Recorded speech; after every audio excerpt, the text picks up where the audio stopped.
Genius, madman, Asian. These words and many more describe Corey Rickmers, considered one of the greatest filmmakers of the last 20 to 30 years. Sadly, he has died, found face down in a pile of cocaine. But who was Corey Rickmers? What is his story? Well, tonight, we will tell that story. My name is J.D. Dillinger, and tonight is Corey Rickmers' story.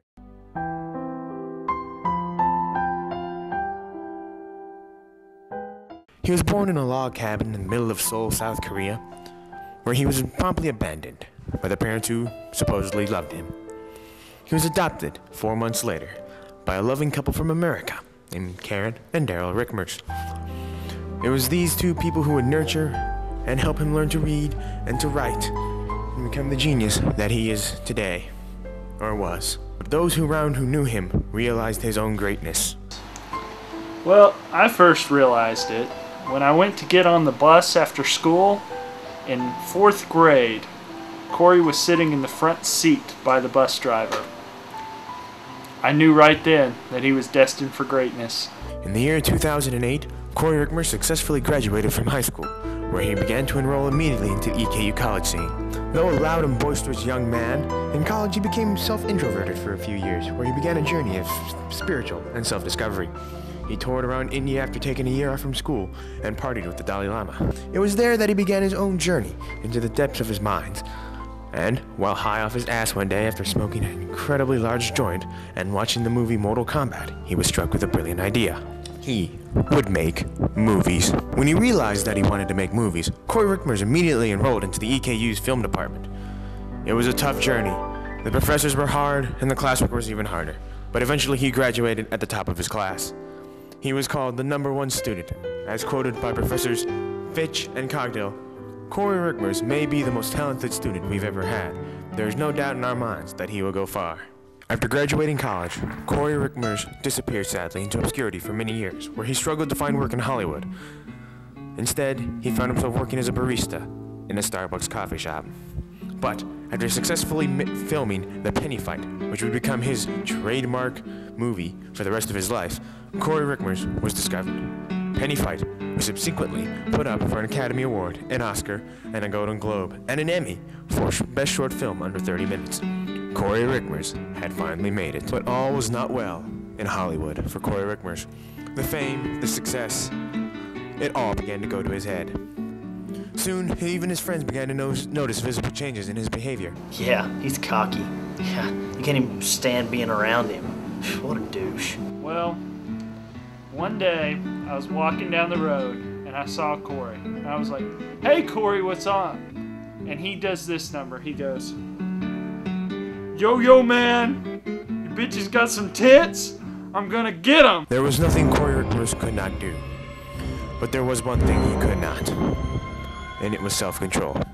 In the year 1988, Corey Rickmers was introduced to the thing that would change his life forever and would have the most impact on him, more than any woman, man, or thing could ever do. Crack cocaine. Corey Rickmers was introduced to blow. I did indeed engage in cocaine usage. It was given to me by a friend. I won't say his name, code and honor and all that, but he said, "Corey, come over here and try this. You gotta try this. It's amazing." And I went over and took a snort off the line of a prostitute's body with a rolled up dollar bill, and it was unbelievable. Corey Rickmers died soon after giving this interview. 5 years later, he was found face down in a pile of crack cocaine. Surprisingly, no one was shocked. We always thought he was on coke. I mean, he was always just running around, just constantly, just going and going and going. It's 1,000 wonders he didn't die of a heart attack instead of like face down in a pile of coke. I mean, damn. Corey died? That's what this is about? Oh my God, did someone call his parents? Corey Rickmers, the man, the myth, the legend. From a quick rise to fame to a slow descent to disaster. Corey Rickmers, the man we shall not soon forget.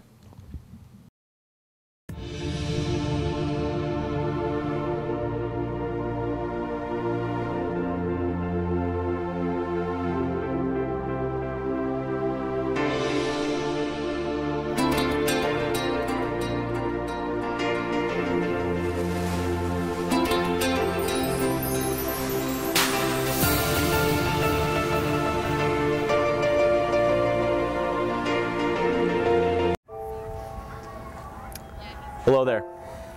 I'm Drew Burnett. You know, on this show we like to joke around a lot, but today I want to talk to you about something serious. The country is in ruins. The economy is collapsing. Gas prices are still skyrocketing. College students can't afford the simple things in life. No, I'm not talking about school expenses or any of that nonsense. I'm talking about booze, sucking down the old jar and dealie. I mean, look around you. EKU is full of sober students that wish they could get drunk off their asses. But with your help, we can make this dream come true. This is Little Wang. He hasn't been drunk in months. Say hi, Little Wang. Please, won't somebody help me? I haven't been drunk in a long time. I could really go for some Jack Daniels. Mommy and Daddy don't buy any more booze for me. And the only thing I can drink is lemon extract, and it hurts my tummy. Please send money. I really love you. It's gonna be okay, buddy. It's gonna be okay. You know the worst part about it? Is that the only time I could ever have sex is when I got the girls really, really drunk.